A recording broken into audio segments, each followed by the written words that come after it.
Hello बच्चों, स्वागत है आप सभी का मैथ्स फॉर जेई के यूट्यूब चैनल में। कल आपको पता है हम लोगों ने अरिथमेटिक प्रोग्रेशन का सीरीज शुरू किया था। तो कल का सेशन थोड़ा कम हाफ ही रह गया था, जिसमें मैंने बस यूनिट टर्म के बारे में बता दिया था। आज के सेशन में मैं अरिथमेटिक प्रोग्रेशन को जहाँ तक कल किया था उससे आगे हम लोग आज चलेंगे, ठीक है। तो जो कल के सेशन में जो थोड़ा सा रह गया था उसको आज हम कवर करेंगे, और जो प्रीवियस ईयर क्वेश्चन है उनको भी साथ में लेते हुए इस चैप्टर को आज खत्म करेंगे, ठीक है। तो जो कल हम लोगों ने पढ़ा था उसमें एक टॉपिक रह गया था कि if A B C are in AP, अगर कोई तीन नंबर एपी में है, if A B C are in AP then क्या होता है, ए और सी का अरिथमेटिक मीन क्या होगा, बी के इक्वल होगा। Then A plus C upon 2 equals to B हो जाएगा। मतलब यहाँ से कहने का मतलब 2b equals to A plus C होगा। समझ में आ गया? ये रिलेशन होगा जब तीन नंबर कोई भी थ्री टर्म्स एपी में होगा, ठीक है। जैसे सपोज एग्जांपल के लिए अगर 1 2 3 एपी में है, तो हम यहाँ देखेंगे जो ये दोनों का 1 और 3 का जो अरिथमेटिक मीन होगा 1 प्लस 3 अपॉन 2, ये 2 के इक्वल होगा, और होगा भी 4 अपॉन 2 कितना हो जाएगा 2, इधर भी क्या है 2। तो इसका मतलब LHS सारे से सेटिस्फाई कर गया। तो कोई भी तीन नंबर अगर एपी में होगा तो साइड वाले का अरिथमेटिक मीन बीच वाले के इक्वल होगा, मतलब इन दोनों का सम बीच वाले के इक्वल होगा, ठीक है। समझ में आ गया? तो ये वाला रिलेशन सेटिस्फाई करेगा, ठीक। तो इस पे क्वेश्चन है प्रीवियस ईयर का, उसको हम लोग अभी कवर करेंगे, ठीक है।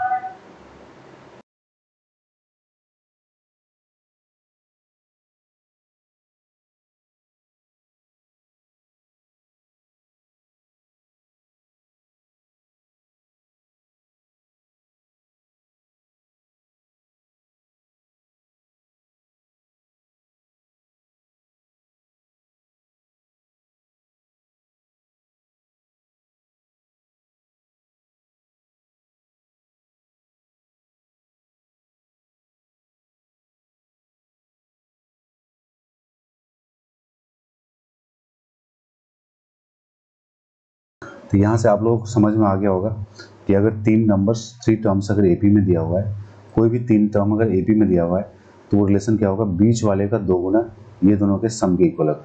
या फिर ऐसे बोल सकते हैं ए और सी का जो अरिथमेटिक मीन होगा वो बीच वाला होगा, ठीक है। तो इस तरीके से, या फिर ये रिलेशन याद कर लेंगे। तो किसी भी तरीके से हम रिलेशन को याद करेंगे, इस पर याद करके रखना होगा और समझ के रखना होगा, ताकि क्वेश्चन हम अप्लाई करेंगे, ठीक है। तो अभी क्वेश्चन लेते हैं हम लोग इसी के ऊपर जो कि प्रीवियस ईयर पूछा गया था, ठीक है। तो हमारे पास क्वेश्चन है,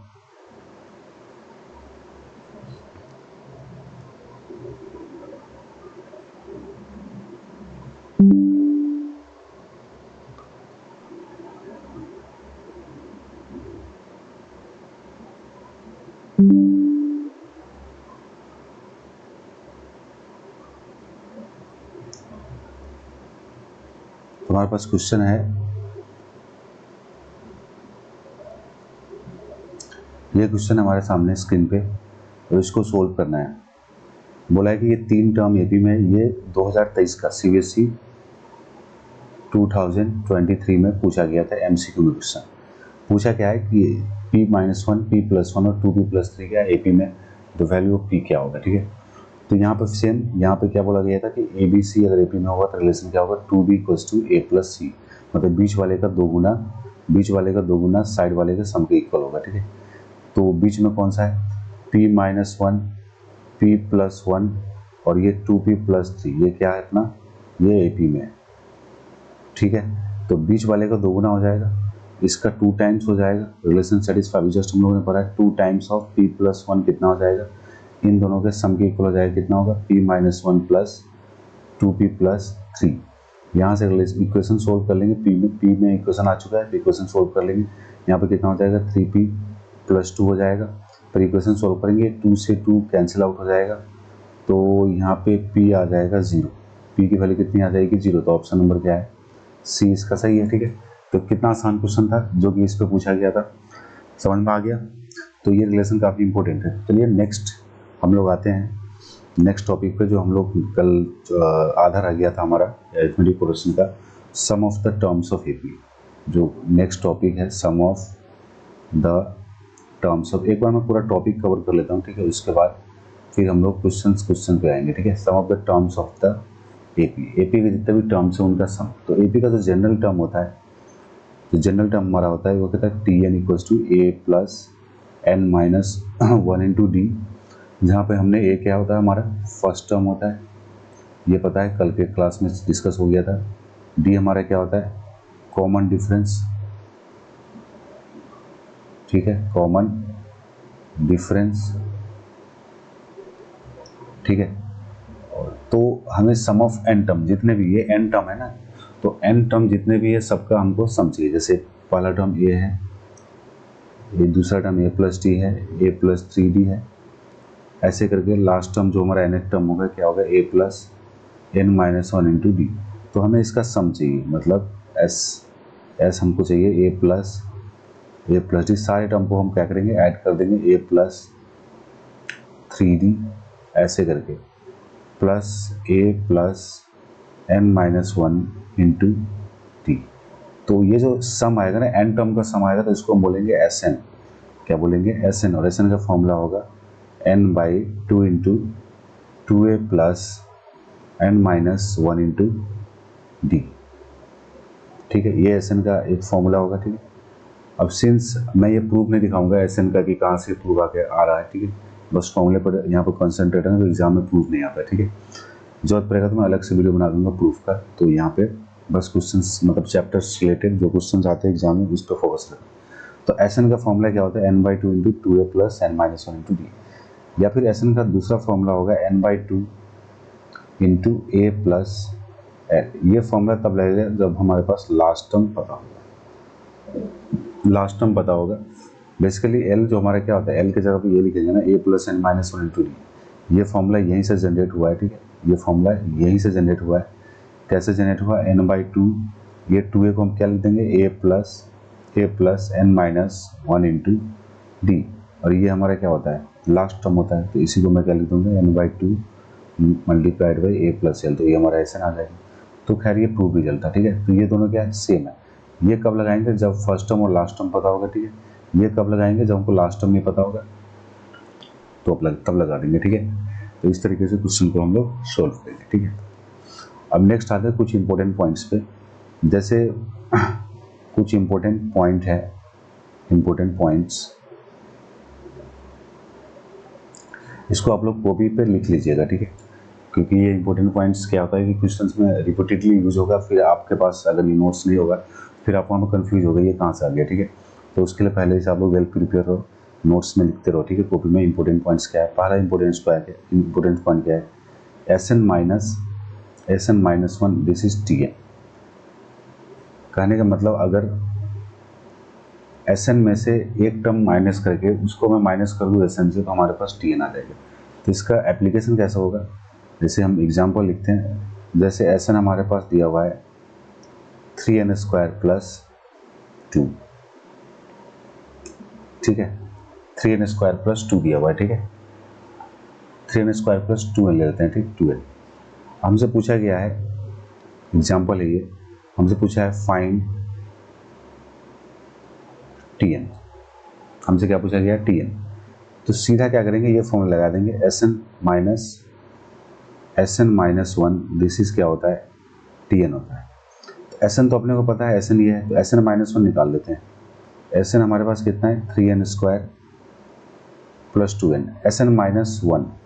एस एन माइनस वन का क्या मतलब होगा, जहाँ जहाँ n दिख रहा है ना आपको एस एन में, वहाँ पे n माइनस वन पुट कर देंगे, क्या होगा 3 into N minus one, N की तरफ एन माइनस वन कर दिया, होल इसका लगा दिया, प्लस 2, यहाँ पर भी एन है, यहाँ पर भी कर देंगे एन माइनस वन। तो हमारे पास एस एन माइनस वन क्या आ जाएगा, इसको सोल्व कर लेंगे, ए माइनस बी का whole square, A square plus B square minus 2ab, इसको सोल्व कर लेंगे, कितना आएगा 2n माइनस 2। तो हमारे पास एस एन माइनस वन जो आएगा वो कितना आ जाएगा, 3n square plus 3 minus 6n plus 2n minus 2। अब इसको और सिंप्लीफाई कर लेंगे, तो हमारे पास एस एन सोल्व होकर आ जाएगा, एस एन हमारे पास कितना आ जाएगा, 3n स्क्वायर, ये तो आएगा ही, फिर ये दोनों ऐड होकर कितना होगा, माइनस 4n, तो कितना होगा 3n स्क्वायर माइनस 4n, और ये 3 माइनस 2 कितना हो जाएगा, प्लस 1 हो जाएगा। एस एन माइनस वन हमारे पास आ गया, ये +1 हो जाएगा, ठीक है। तो हमारे पास Sn पता है, Sn-1 पता है, तो Tn निकाल लेंगे। Sn-1 कितना होगा हमारा, तो Sn हमारा कितना है 3n² + 2n, लिख देंगे यहाँ पे 3n² + 2n। इसमें से Sn-1 को माइनस कर देंगे, कितना आएगा -3n² + 4n - 1, ये आ जाएगा। अब ये 3n² से -3n² कैंसिल हो गया, यहाँ पे क्या बचेगा 6n - 1, और ये हमारा क्या होता है, ये हमारा क्या होता है Tn होता है, क्या होता है Tn। तो Tn हमारे पास आ गया 6n - 1, बात समझ में आ गई, ठीक है। यही हमारा एपी था। अब Tn आ गया तो किसी भी, ये जनरल टर्म है ना, इस तरीके से क्या Tn हमारा क्या होता है जनरल टर्म होता है, this is a general term of the AP. तो एक तरीके से अगर किसी भी एपी का हमको जनरल टर्म, कल भी हम समझा रहे थे कि अगर हमारे पास किसी भी एपी का जनरल टर्म होगा तो फिर उस एपी का हमको सब कुछ पता चल गया, मतलब 90% उसका मतलब कुछ भी नहीं बचा एपी में। फिर जनरल टर्म अगर पता चल गया, कैसे, अगर ये Tn हमको पता है तो इसका मतलब ये पूरा एपी रिप्रेजेंट कर रहा है। अगर n के जगह पे 1 पुट करूंगा, फर्स्ट टर्म आ जाएगा 6 × 1 - 1 दैट इज 5 आ जाएगा।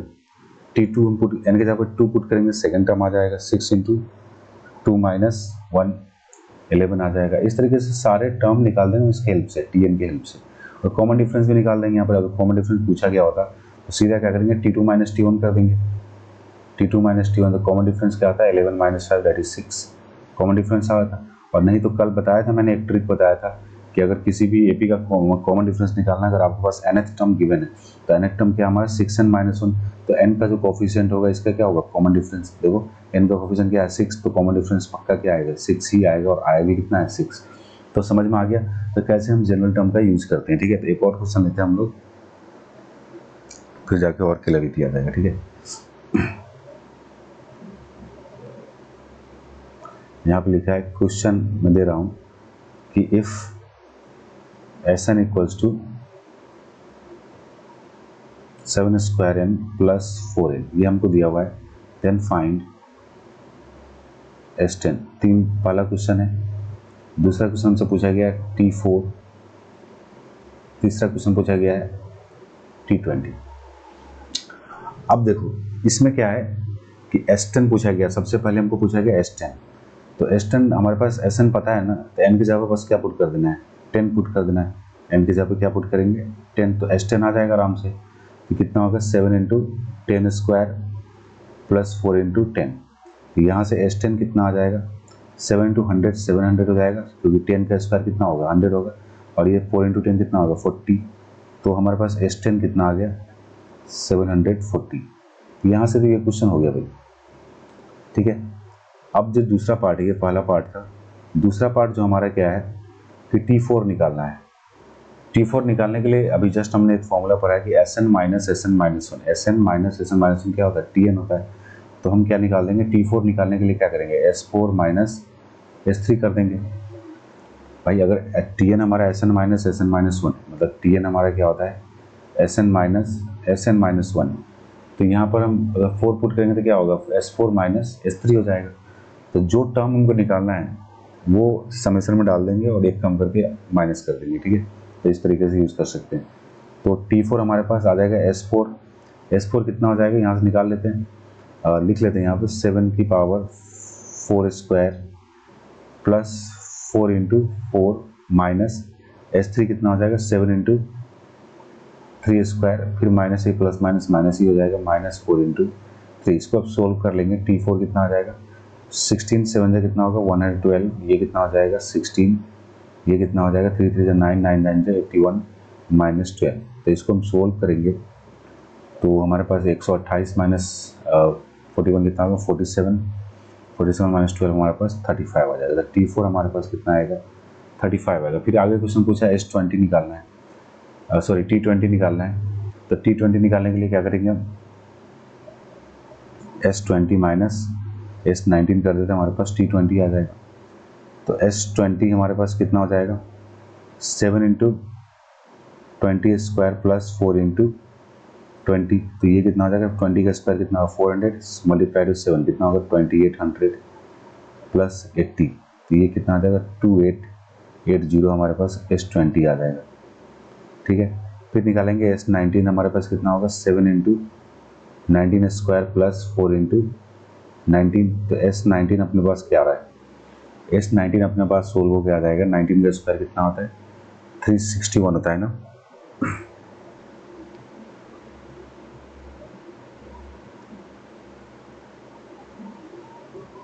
थ्री सिक्सटी वन होता है। 361 मल्टीप्लाइड बाई 7 कितना होगा 361 मल्टीप्लाइड बाई 7, 7 1 7, 7 6 42, 7 3 2521 हो जाएगा। कितना होगा 2521 प्लस 76। तो हमारे पास S19 सोल्व हो गया आ गया 2597।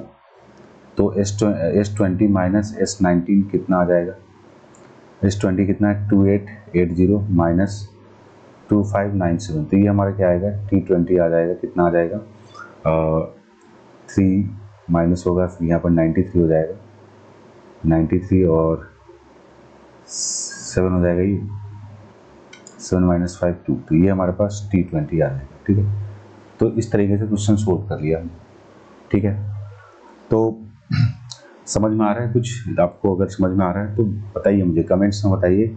जहाँ भी प्रॉब्लम आता है कहीं भी वीडियो में समझने नहीं आए, वीडियो अगर गड़बड़ है, आपको और अच्छे से समझना है, तो फिर मैं ट्राई करूँगा नेक्स्ट वीडियो में उस पर काम करने का। ठीक है, और हाँ, एक ज़रूरी चीज़ कि आप लोग अगर चैनल में नए हैं तो इस चैनल को प्लीज़ सब्सक्राइब कर लें, क्योंकि आपको आने वाले दिनों में बहुत ही हेल्प मिलेगा इस चैनल से। ठीक है, तो जो लोग इन चैनल को सब्सक्राइब करके रखेंगे उनको फ़ायदा मिलेगा बोर्ड टाइम में, क्योंकि आप लोगों का टाइम बहुत ही कम रह गया है बोर्ड एग्ज़ाम में। तो आप लोग के पास बहुत टाइम कम बचा हुआ है, तो आप ज़्यादा से ज़्यादा फोकस रहे स्टडी पे, अपना टाइम ज़्यादा से ज़्यादा स्पेंड करें बुक्स के साथ, अपने सिलेबस के साथ रिवीजन करते रहें प्रॉपर। ठीक है, और साथ में साथ आप वीडियोस जैसे मैं बना रहा हूँ जिस तरीके से, उसी पॉइंट ऑफ व्यू से बना रहा हूँ वीडियो, कि आपको बिना टाइम वेस्ट किए हुए आप अगर वीडियो देखते हो, ठीक है, तो आपको थोड़ा सा हेल्प मिल जाएगा। ठीक, आप जो पढ़ोगे उससे आपका रिवीजन हो जाएगा, जो आप पढ़े होगे वो सेम चीज़ आपको वीडियो में मिल जाएगा। तो आपका क्या होगा कि चैप्टर रिकॉल होते रहेगा। तो मेन काम क्या करना है आपको अभी इस टाइम में, अगर आपने नवंबर महीना बर्बाद कर लिया, नवंबर महीना बर्बाद कर लिया, तो दिमाग में ये ध्यान रखना, बात नोट करके रख लेना आप लोग, कि आपके पास फिर टाइम नहीं है फिर रिवीजन के लिए। ये लास्ट मंथ चल रहा है, नवंबर जो आएगा वो लास्ट महीना आपको रिकवर और जो भी करना है आपको करने का टाइम। इसके बाद दिसंबर महीना आपका प्री बोर्ड का एग्जाम शुरू हो जाएगा, फिर एक्सटर्नल शुरू हो जाएगा, आप पूरा बिजी हो जाओगे। ठीक है, प्रोजेक्ट फाइल ये सब सबमिट उमिट करने के चक्कर में आपको पूरा टाइम स्पेंड होगा, और फिर ये जो 1-2 महीना 1.5 महीना आपका जो टाइम वेस्ट होगा, ठीक है, उसके बाद बस वो लास्ट के 15 डेज बचेंगे जो 1 to 15 फरवरी में होता है। ठीक है, तो अगर आप नवंबर में पूरा चैप्टर साल का जितने भी सारे सब्जेक्ट्स का, यानी मैथ्स का, बस मैथ साइंस SST जितने भी सब्जेक्ट है आपका, उन सारे को रिवाइज कर लो इसी महीने में। ठीक है, प्रॉपरली पूरा थॉरोली पूरा चैप्टर ही रिवाइज कर दो। ठीक है, तब जाके लास्ट टाइम पे आप कुछ एक्स्ट्रा आप कर पाओगे। ठीक है, नहीं तो अगर रिवीजन के लिए ही छोड़ दोगे 1 महीने के लिए, तो फिर आप एक्स्ट्रा क्वेश्चन नहीं कर पाओगे। आप फिर 90% या फिर 90 से ऊपर लाने का सपना भी आपका पूरा नहीं हो पाएगा। ठीक है, तो अगर आप चाहते हो कि अच्छा परसेंट लाए, बोर्ड में अच्छा मार्क्स लाए, ठीक है, तो आप इन चीज़ों पर ध्यान रखो। ठीक है, और ज़्यादा से ज़्यादा क्वेश्चन प्रैक्टिस करिए। ठीक है, हमारा टेलीग्राम चैनल है जो कि डिस्क्रिप्शन में दिया हुआ है, आप उस पर ज्वाइन करिए। आपको अलग अलग बोर्ड का ही क्वेश्चन मिलेगा, प्रीवियस ईयर्स के जितने भी पेपर्स आपको मिलेंगे वहाँ पे। ठीक है, ओरिजिनल पेपर मिलेंगे। ठीक है, जो कि डायरेक्ट CBSE से जो आती है वो वाला पेपर मिलेगा, आप उसको अटैम्प्ट करिए। सैम्पल पेपर खरीदिए मार्केट से। ठीक है, अलग अलग सैम्पल पेपर्स आते हैं, आपको जहाँ पे भी सूटेबल लगता है, जिस तरीके का सैम्पल पेपर अच्छा लगता है, आप वो सैम्पल पेपर बनाइए और प्रैक्टिस करिए। ठीक है, जितना ज़्यादा मार्क्स लाइएगा उतना ज़्यादा आपको क्या होगा आगे अच्छा में, मतलब 10th के बाद आपके लिए अच्छा होगा। ठीक है, तो अभी से ही लग जाइए। तो चलिए हम लोग नेक्स्ट क्वेश्चन पे आते हैं, इसी क्या बोलते हैं AP के ऊपर ही। ठीक है,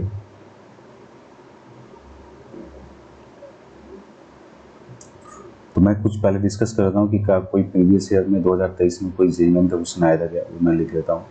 अगर आया होगा तो मैं क्वेश्चन करा दूंगा।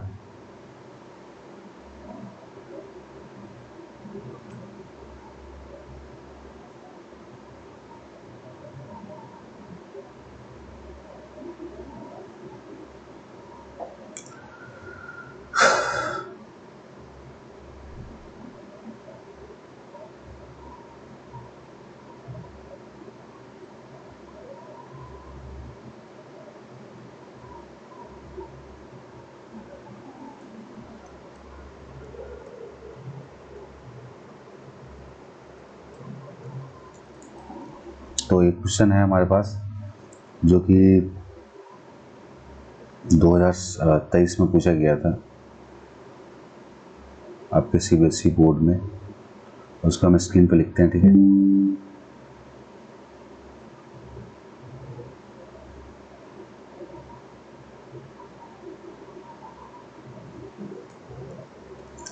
यहाँ पे क्वेश्चन आ गया है स्क्रीन पे, आई थिंक सबको विजुअल होगा, ठीक है।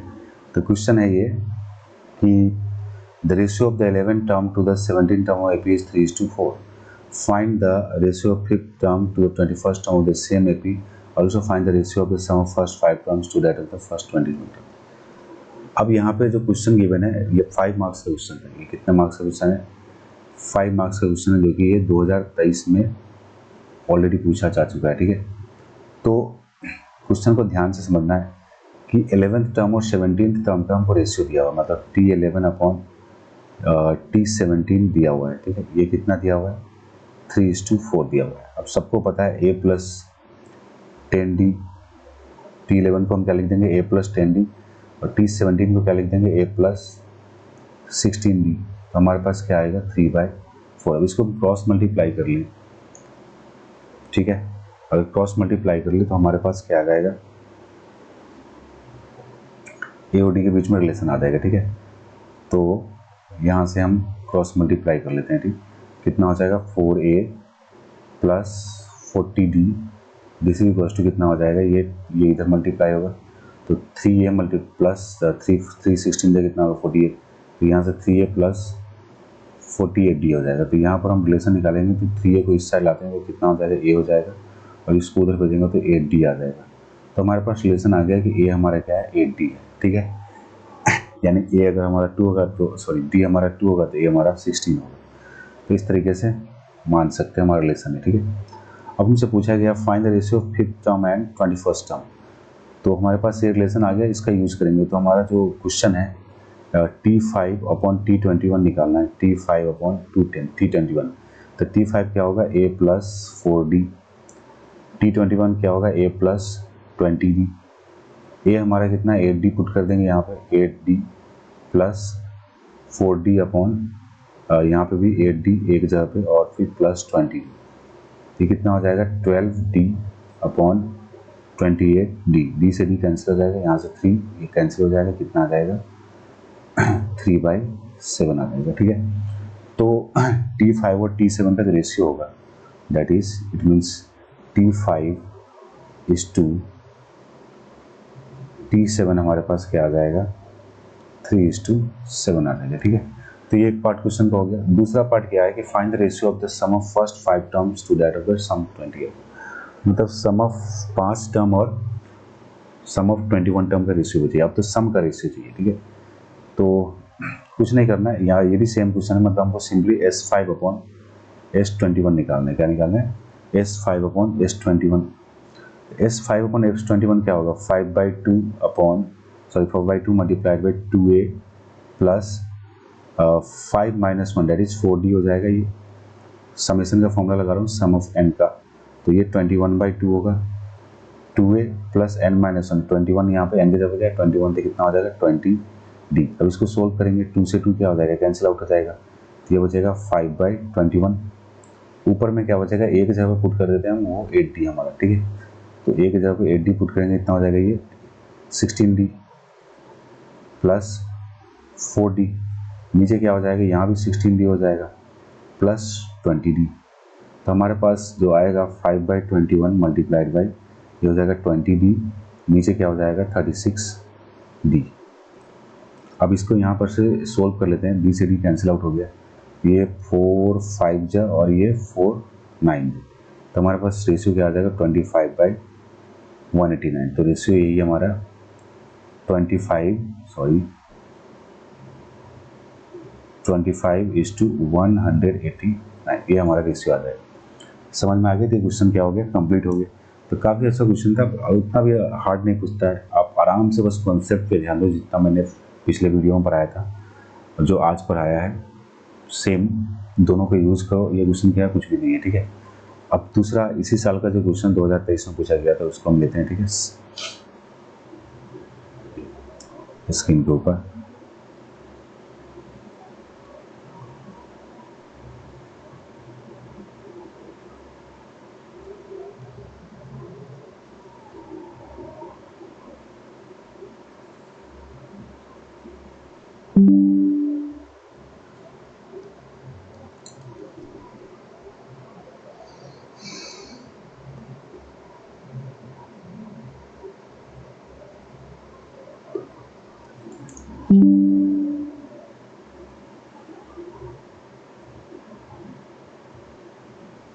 तो चलिए स्क्रीन पे हम लोगों ने क्वेश्चन ले लिया है।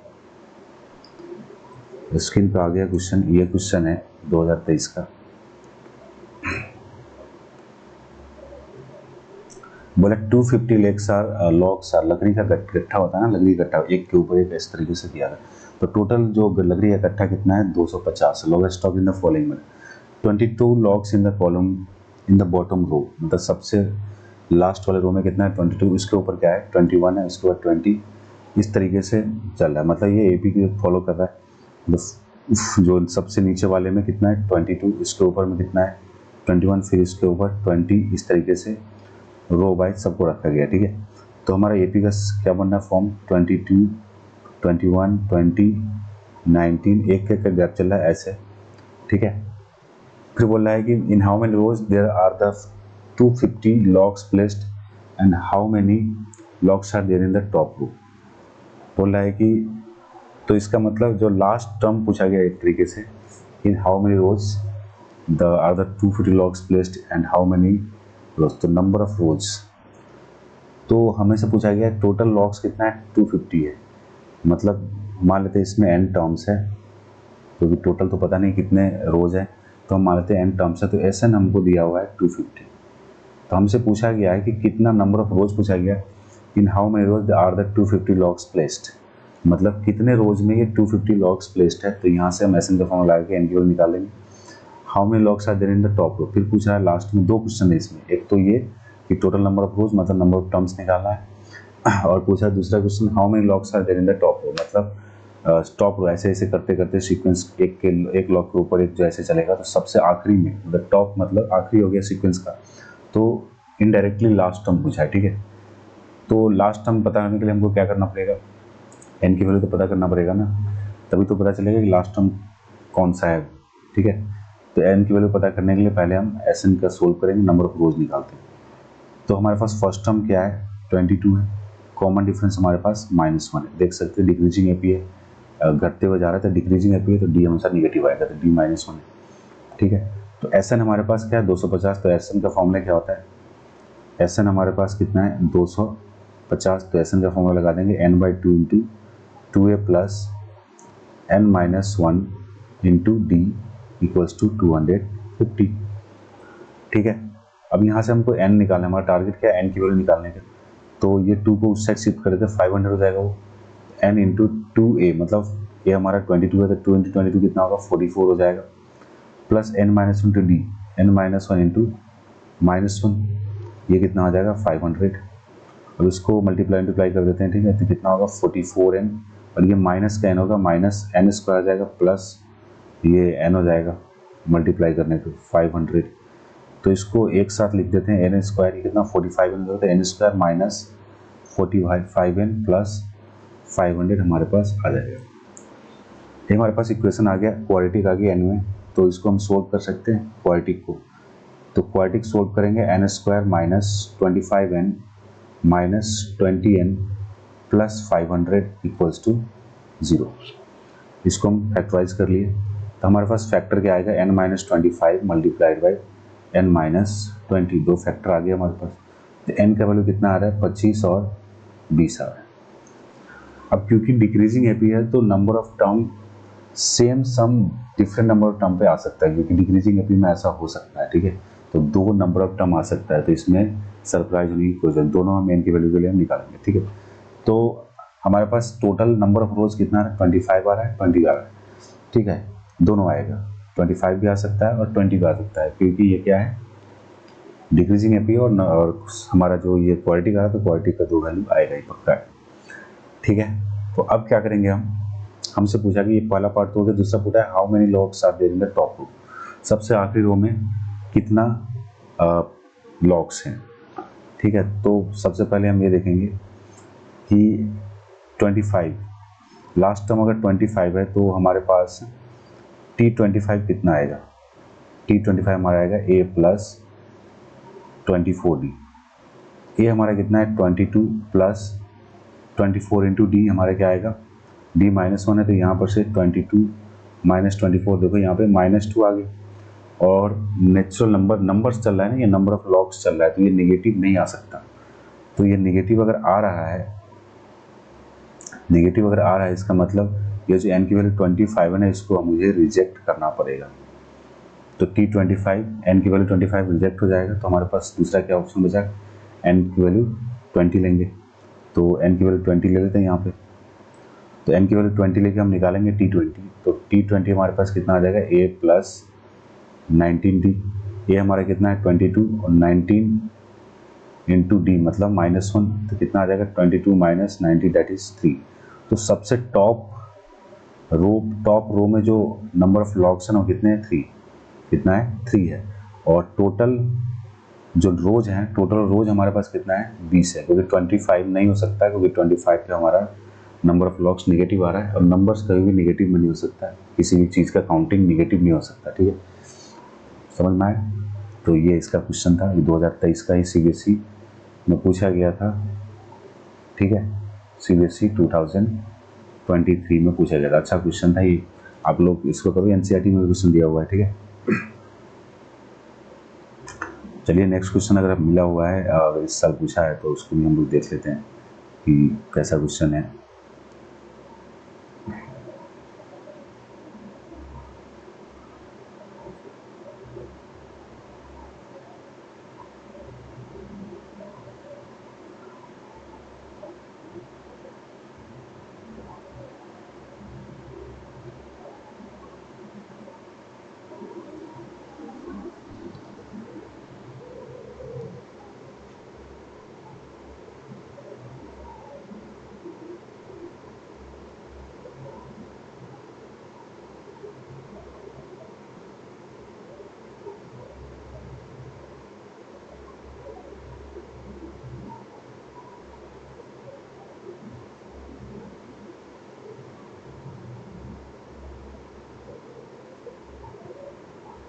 तो चलिए एक और क्वेश्चन हम लोग कहीं से AP का क्वेश्चन लेते हैं, ठीक है। उसके बाद इसको हमारा जो चैप्टर ये ख़त्म हो गया।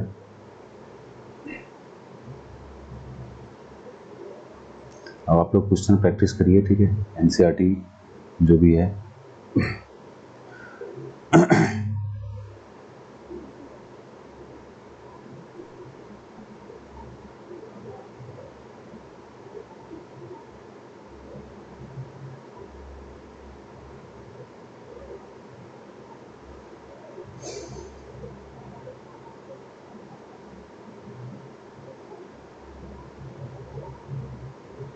एक क्वेश्चन हमको मिल गया है, अब इसको हम लोग स्क्रीन पर रखते हैं,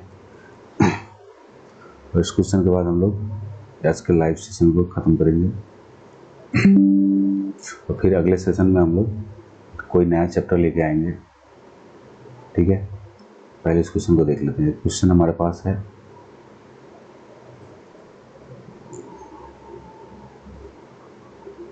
ये रहा क्वेश्चन हमारे सामने, ठीक है। बोला कि in AP the first and last term are this 7 and 73 दिया हुआ है। If the sum of all its term is 480 then the number of terms. तो सम ऑफ ऑल टर्म जितने टर्म है ना इस AP का वो 480 दिया हुआ था। हमें टोटल टर्म नहीं पता है, तो मान लेते हैं कि टोटल टर्म क्या हमारा, टोटल टर्म हम मान लेते हैं AP वाले क्वेश्चन में जब भी इस तरीके का टोटल टर्म लेट वेट करना हो तो सीधा क्या लेंगे n। तो अगर टोटल टर्म n है तो इसका मतलब SN हमारे पास कितना दिया है 480, ठीक है। तो SN का फॉर्मूला लगाएंगे, इक्वेशन बनेगा, उसके बाद हमारे पास क्या होगा n की वैल्यू आ जाएगा। तो n/2 multiplied by 2a first term दिया हुआ हमारे पास। तो यहाँ पे SN का एक फॉर्मूला होता है ना, first term plus last term, ये हमारे पास कितना है 480। तो n/2 फर्स्ट टर्म कितना हमारा 7 प्लस लास्ट टर्म 73 480। तो n/2 मल्टीप्लाइड बाई ये कितना हो जाएगा 80 हो जाएगा। n से ये 2 से ये 40 टाइम्स पे कट जाएगा, ये कितना है 480। तो n ये 40 इधर जाके डिवाइड में हो जाएगा 480 बाई 40, ये कैंसिल होगा, ये एन हमारे पास कितना आ जाएगा 12 आ जाएगा। ऑप्शन बी क्या है, करेक्ट है। ठीक है, तो ये भी सीबीएसई ये 2024 में पूछा गया था, ठीक है, आपके इसी साल के बोर्ड एग्जाम में। तो इस तरीके से क्वेश्चन पूछे जाते हैं कि बहुत ही आसान चैप्टर होता है। आप लोग जितना मैंने पढ़ाया है उसको आप देखिए, आप जाके बस एक ही काम करिए, एनसीईआरटी का एक एक क्वेश्चन बनाइए और उसके बाद प्रीवियस बना लीजिए। कोई डाउट आता है आप टेलीग्राम चैनल जो डिस्क्रिप्शन में उस पर आप भेजो डाउट फोटो खींच करके, मैं आपको इंस्टेंट वहाँ पे हेल्प करूँगा। ठीक है, तो चलिए आप लोग सही से तैयारी करिए, अच्छे से तैयारी करिए, रिवीजन करिए, और चैनल नए हैं इस चैनल पर तो चैनल को सब्सक्राइब कर लीजिए। ठीक है, मिलते हैं अगले वीडियो में अगले चैप्टर के साथ, तब तक के लिए बाय, थैंक यू, नमस्कार, जय हिंद।